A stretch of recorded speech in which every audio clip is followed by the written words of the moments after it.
Aaron Odom. I am the owner, artistic director, managing director of Trident Theater. And from the age of 10, I got my first taste of the stage and knew that that's what I was going to do for the rest of my life. There is a way that you can connect to things that speak to, for lack of a better word, the soul. I mean, it's about being able to find yourself appreciating a form of expression that you might not have thought you could find yourself connecting to, whether it's through dance, whether it's through song, whether it's through the spoken word.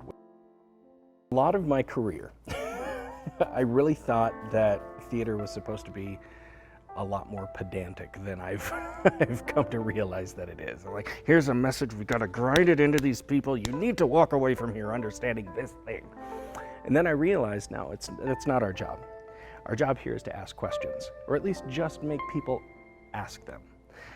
There's been a huge fundamental part of my delivery of theater that came from a stand-up act I saw a long, long time ago. And it was about being able to ask fundamental questions, like the way the stand-up comedian put it, am I gay? And sometimes the answer is, no, I'm not. Or maybe it's, yeah, I am. And now you've had that revelation, and now you have to figure out what to do with that.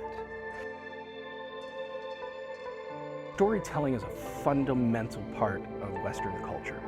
We're making a show accessible. We're saying, hey, you can understand the Scottish play, you can understand the histories, you can understand comedies. It's not that hard. There's themes and everything to it. Because they speak in an Elizabethan poetry, that it's not accessible to you. It's absolutely accessible to you.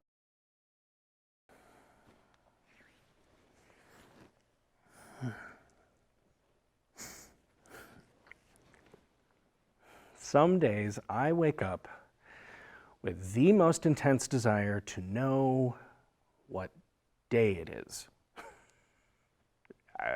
Sunday, Thursday. I feel like I'm gonna die the next minute if I can't figure it out.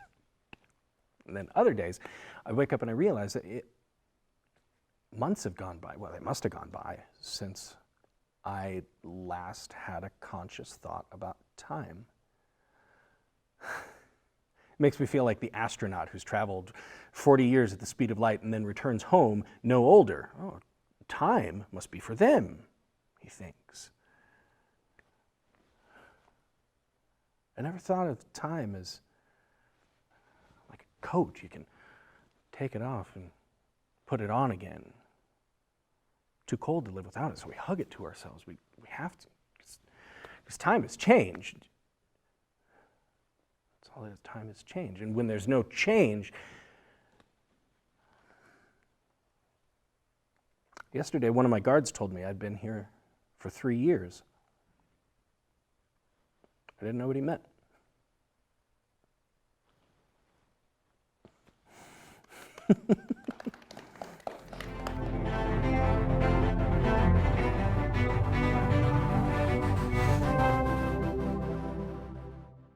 I'm Stephanie Wilkerson, and I live in Sheridan, Wyoming. I'm a metalsmith.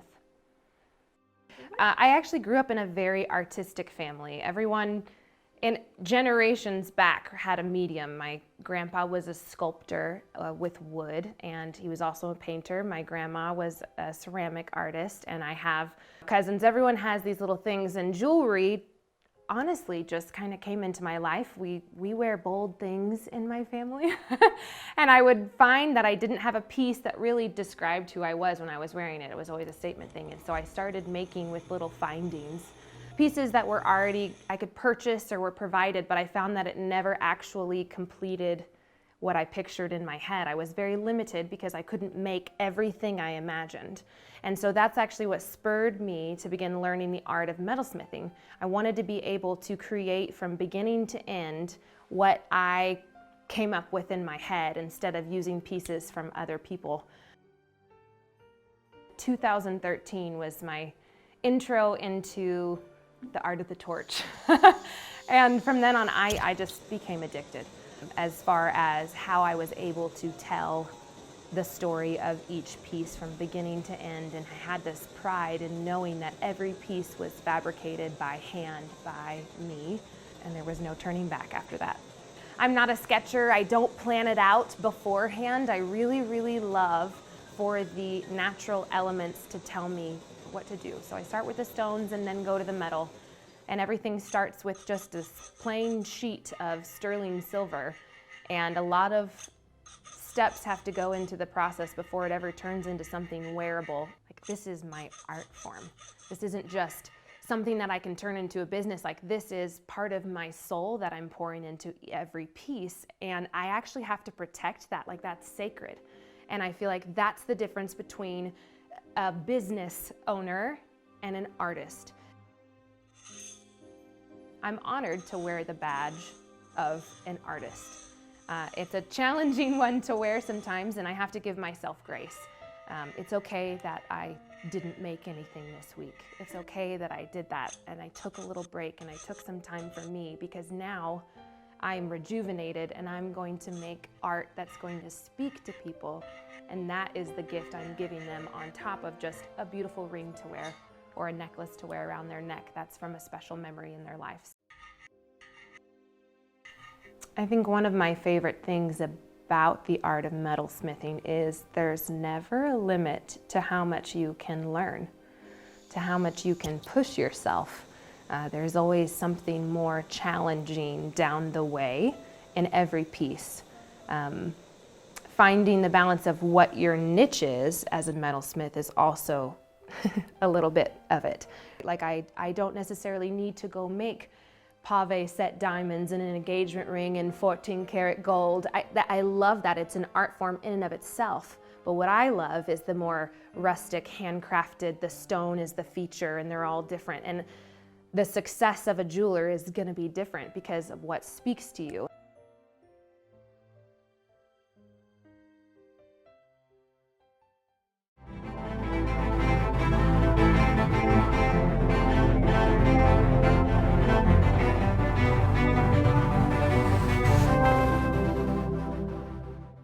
My name is David McDougall. I'm a painter. I do watercolors, but primarily acrylic on board or panels. I've been painting most of my life, but off and on through, lean times when I couldn't paint much because I didn't really have much of an income, so I had to do other things. I've done a lot of different things in my life. I'm 72 years old. My brother and I are both pretty heavily artistic, and we have no clue where it comes from. My dad came from North Dakota from a farming family, and my mother came from South Dakota, and no one in her family was artistic somewhere, but we don't really know where it comes from. For me, it's all instinctive. I don't really have a color formula, but that's, to me, my biggest asset, I think, is the color. The color really brings it all together for me. I mean, if I was just drawing black and white, I mean, I could compositionally still succeed, but it's the color. And that draws people in. You know, the color is what grabs them, whether they like the composition or what I'm doing. But you can grab people with color. It's like a trap. It's me. That's who I am. I mean, I like puns and visual puns and things that show sort of who I am. I think that's essential for what I do. And Donna, I love to show Donna stuff. When I'm finished painting, I'll say, "You gotta come see this," and I will show her something like that rattlesnake there. And those are all things that are reality around here, you know? That owl is a reality here. I've seen owls with, dead animals in our yard. I mean, they're funny, but they're also frightening. It's a two-edged sword. And they deal with, my stuff is also about mortality. It's both-sided. If I was forced into selling what I make, I would probably not be able to paint like this. I would probably have to be painting elk, pictures of elk and fishermen, those sorts of things. And it wouldn't be me. It wouldn't be my soul or my heart. I don't think you have to sell your art. I don't believe that at all. I mean, I think it's almost, art is such a wide definition. Something that's created that can't be anything else. For me, that's sort of what it is. I'll stick with that.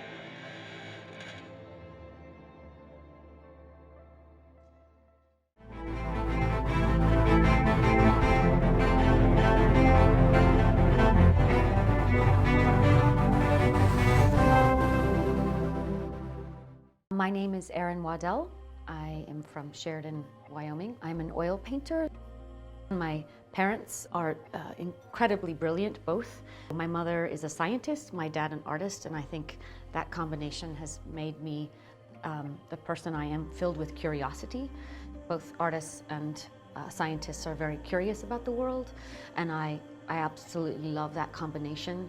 And the golden ticket for me was being raised on a ranch in Montana. I'm very proud of my father, and I think he is one of the best painters, living painters. He's still alive. He is turning 80 this year. My life has taken a very different path from my father's. In the case of my father, art always first and family and other things second. And for me, family, community comes first, and art has come second. I'm okay with that. I will never be famous, and that's okay. But I have invested many years and hours into other people, and some of it's through art. I believe, fundamentally, to whom much is given, much is expected. And so my mantra has been to work hard, to give, to see others. And sometimes the artist brain and the artist lifestyle is, dare I say, egocentric, narcissistic, because it's all about, my dream, my vision. And artists can be narcissists, and I'm definitely not a narcissist. I feel like my gifts, besides making art, are to teach art and to love one another, to love each other, to love humanity. And so there's lots of layers in that. My work often is misunderstood, but I think it's a lack of actually trying to think about these things metaphorically or conceptually. So education is critical. This painting is called Whose Flag, and it's come together around the concept of, in our country, who gets to control the icon of the flag. And I was frustrated during these last few years about certain individual getting to ride around in their trucks with the American flag, and it's my flag too. So it's using icons. So you see the red, white, and blue. I really want the viewer to be excited. I don't have all the answers, for them to walk away, perhaps, with their own answer.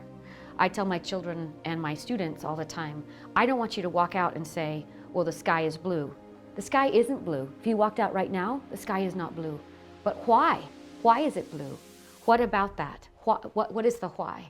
So that's my greatest desire, is for people to be curious and to come away with more versus pure replication. I've been mixing in joy and not just darkness. So if you look at my work, even if I'm struggling with the politics of it and it keeps me awake at night, I think humor and joy captivates more people than darkness. Where I think there's an engagement piece there.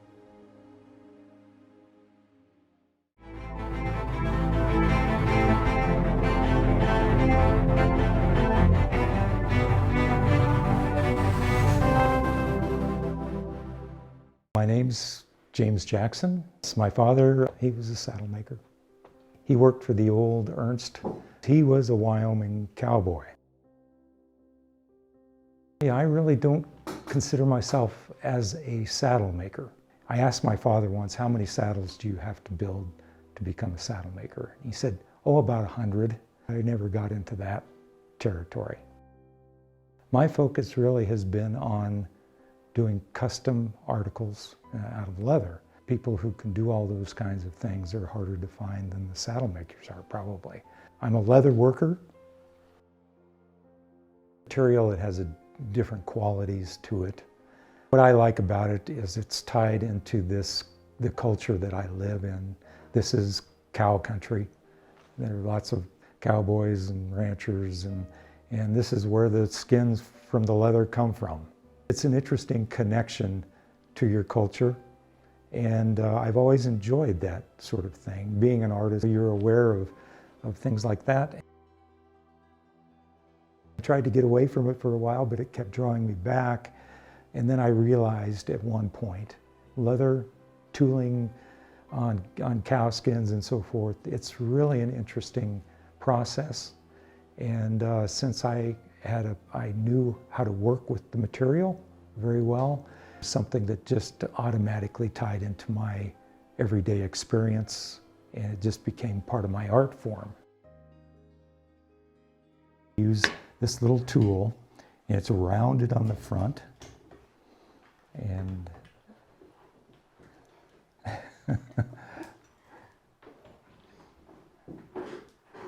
if you're going to cut like a large surface, you have to use this knife. You have to draw the entire thing with your knife and cut those lines. When I do this, you will see that it starts to develop that quality that's more three-dimensional. Doing the leather work and the painting, it's a passion for me. Something that I get up in the mornings and I'm already thinking about my work and what I need to do. I work late in the night and I get up and I'm just recharged. I just start all over again. I'm getting to be an old guy now, but that passion has not changed for me. I'm just so thankful because I have a lifetime and a career where I've had the luxury. I mean, don't get me wrong, it's been hard work and lots of long hours, and if you're an artist, that's what you have to deal with. But the rewards that you get that keeps you going. The thing is, if it keeps feeding you and you keep getting, something back, you can't wait to get to the next project. And having a career like that, where every day you get up, it's a joy.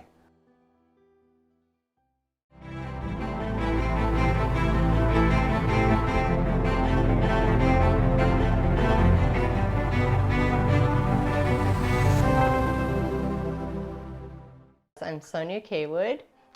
I'm a painter of animals and just my surroundings. I always wanted to, as I said, it was my dream always. The big catalyst that made me realize I had to paint was in 1996. We lost our third daughter in labor. We'd gone in to have her, I was in labor and she was stillborn. She had a cord around her neck and that was so tragic. And I found that I really needed the art to get me through it, and so my faith and my art really became my therapy, getting through that, and it really got me going. When I look at God's creation, I just see so many colors and I see just light. I love the light. I like the mix of abstraction and realism and how you could break things down into shapes and colors and values, and I like to put it down so that a person can actually see that, so they can see something that looks like, oh, that's a really pretty picture, and then they get close and realize, wow, it's a bunch of abstract shapes, and that excites me. Sometimes people will say, I've heard them say things like, your cow, it loves me. I can just tell it loves me. And so love is important to me, and I think if somebody can look at some paint on a canvas and see love and feel something for this object that I've created, a representation of an animal that's out eating grass all day that doesn't really love you, I think if you can add that kind of personality or emotion to a cow. That's pretty cool. It feels good. And I believe anybody can become an artist. I do. Some people are born with this natural ability, and I was born with natural ability. Not like a lot of artists I know, though. You know, I know a lot of artists that have loads more ability, but I think you also have to have a passion and a desire to express that to people so that they look at your work and they feel that. You want to share that love with them. And I think it's such a heartbreaking thing when somebody with a lot of talent kind of just doesn't pursue it. When they quit it, or they get so hung up on the income, let go of what really might have been a great gift that they could have given to the world.